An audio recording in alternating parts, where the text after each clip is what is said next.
Hello dear students, welcome back. This is the last lecture for Bridge Engineering Module 6. So far we have studied in previous two lectures what are the different types of the bridges and what are the different loads that is considered for the design of bridge. Now we will see few more things regarding the design of bridge. Basically there is a difference between the bridge and the culvert. So bridge essentially is constructed across the river.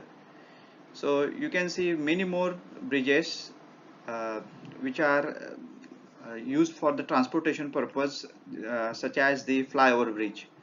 But here we are just talking about a bridge. Simply means the uh, it's a bridge constructed across a river from movement of either people or goods from one bank to another bank. Now for the design of any bridge, first of all, the design discharge is to be calculated, and this can be used, or rather I'll say this can be determined using empirical formula and the rational formula that you are going to learn in the irrigation engineering. So this design discharge is normally computed flood with a probable recurrence interval of 50 years. So there are few bridges which are constructed less than 50 and some of the bridges which are constructed for the interval of 50 years. Now the bridges where damage is likely to have severe consequences, they may be designed with the flood recurrence interval of more than 50 years also. So as many as 100 years also can be considered. So you can see the bridges which were constructed at the British rule period. So still they are existing, but still it's more than the time interval which was expected. Now they are most of them they are in the dilapidated conditions. Now second thing, regarding this obstruction to discharge. So whenever we erect any structure across river, the flood level that will increase. So what we can say, for the free flow of any river, that there is an obstruction to the discharge, and while considering the bridge construction we need to consider the obstruction, that is the level increase in the water level for the bridge design. The bridge proposal should not normally cause obstruction to this flow or the discharge more than 20% to 25% at high flood level. So normally the survey is carried out what is the maximum flood level, considering what is the maximum rainfall that has occurred in that region. So this includes the obstruction caused by the approach roads and the bridge structure itself.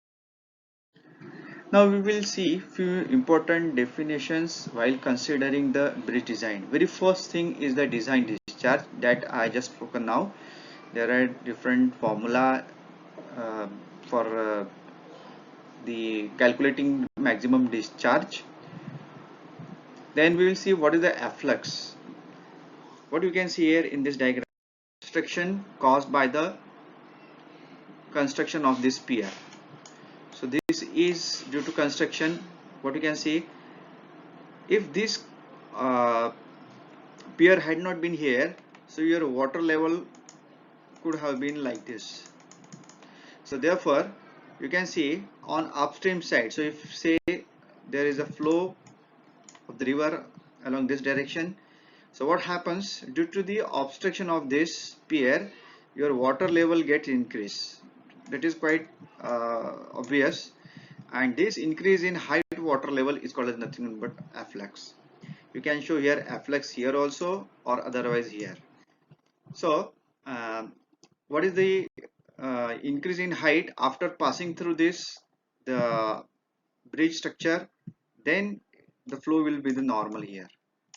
Okay, so this is the afflux is nothing but the originally the high flood level was here before the construction of the bridge, but due to the construction of the bridge, we have seen just now 25% only the obstruction is allowed, but that due to obstruction, this much increase in the water level you can observe here. Now freeboard, generally freeboard is nothing but the maximum vertical difference between the high flood level and the what is the here the bottom of this is nothing but your freeboard. So it is the difference between the highest flood level and the lowest point on the underside of the bridge deck. Sometimes it may also be called as the vertical distance between the water level corresponding to the design discharge, that will be including the afflux. You can here see here uh, here uh, the normal water level here, and here is your the afflux, including the afflux, so that will cause the high flood level. So in other words, it will also be called as the vertical difference between the high flood level and the afflux, which will be including the afflux and the what is the lowest point on the underside of the bridge deck.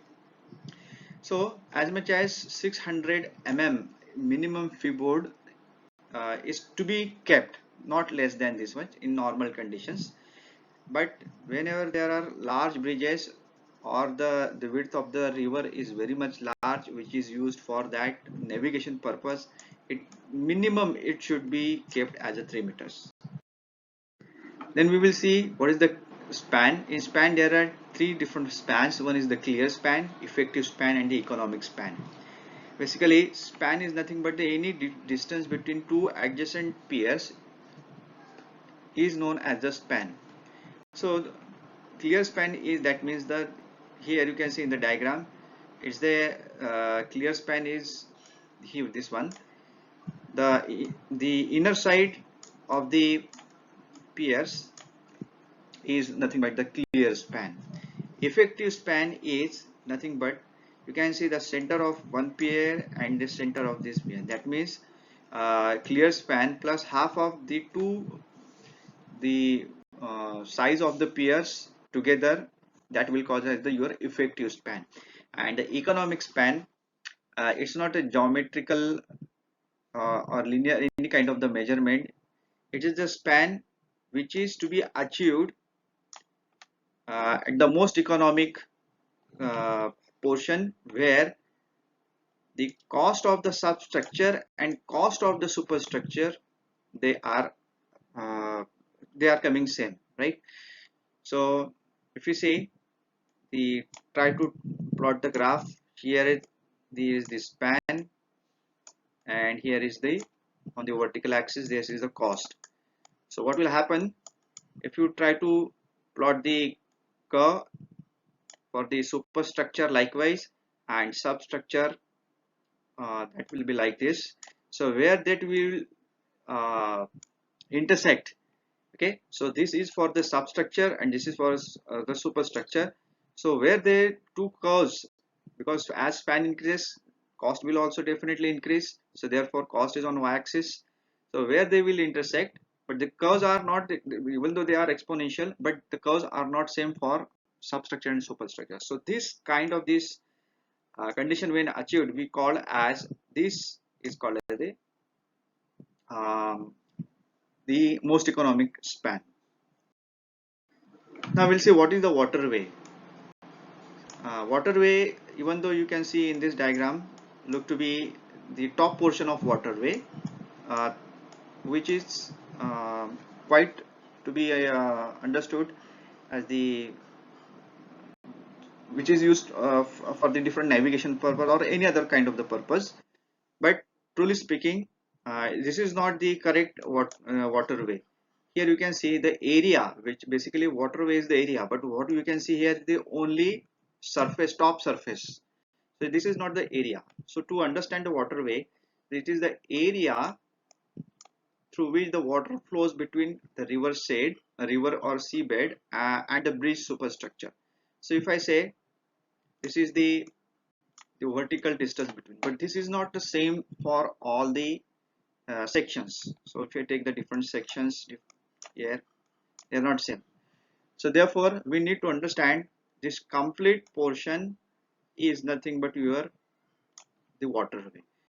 It is not the only this portion which appear at the top surface as a waterway. Okay, so basically it's not the only linear measurements, it's the area which is to be considered from the bed to the uh, up to the bridge structure, bridge superstructure.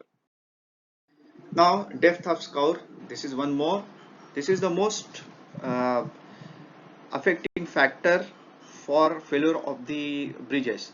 When the bridges will fail, when the pier get damaged, in that case the bridge may collapse.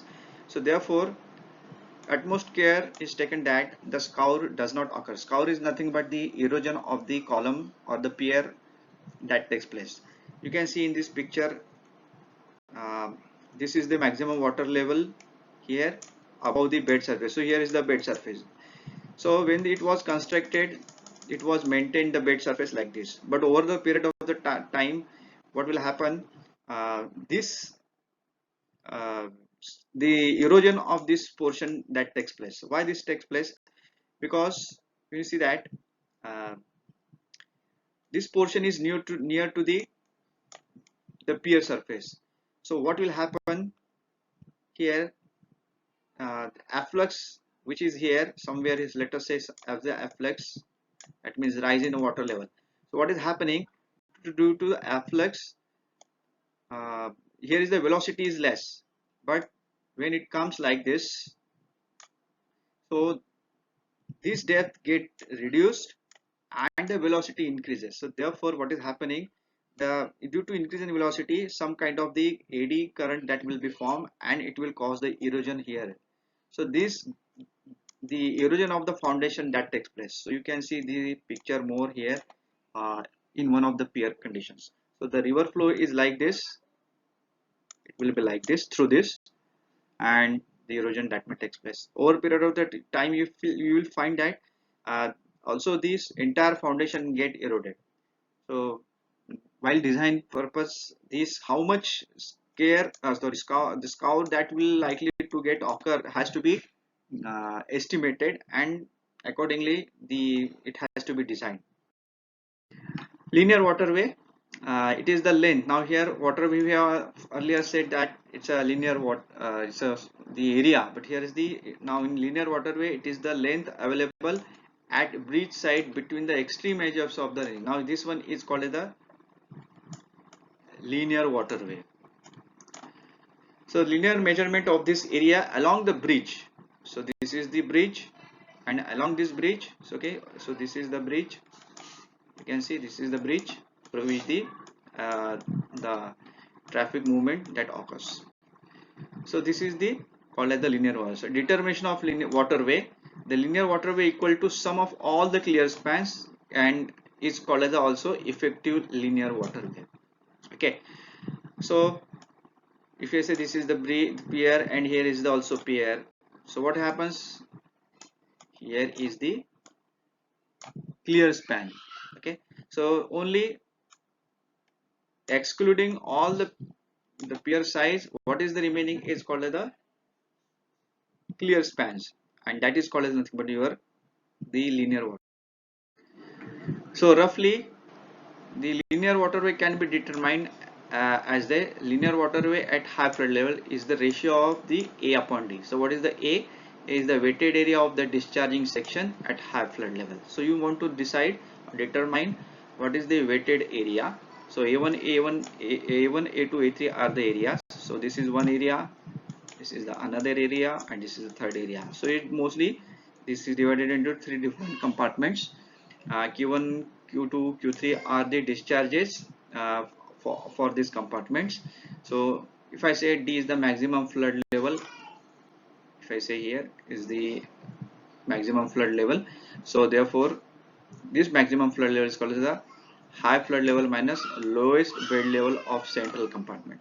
Now as compared to this and this, okay, so this is more uniformly as compared to this is a very rapid slope here, so this cannot be considered for the bed level, neither this nor this side. So therefore the central portion is this one. So here we end end up or bridge engineering. If you don't understand repeatedly, see all the three bridge lectures, and very easy to understand, and also the questions likely to be asked in the exam also, they are very much easy. So if you do these things, you need not refer the books also. Hope you will do the best. Thank you very much.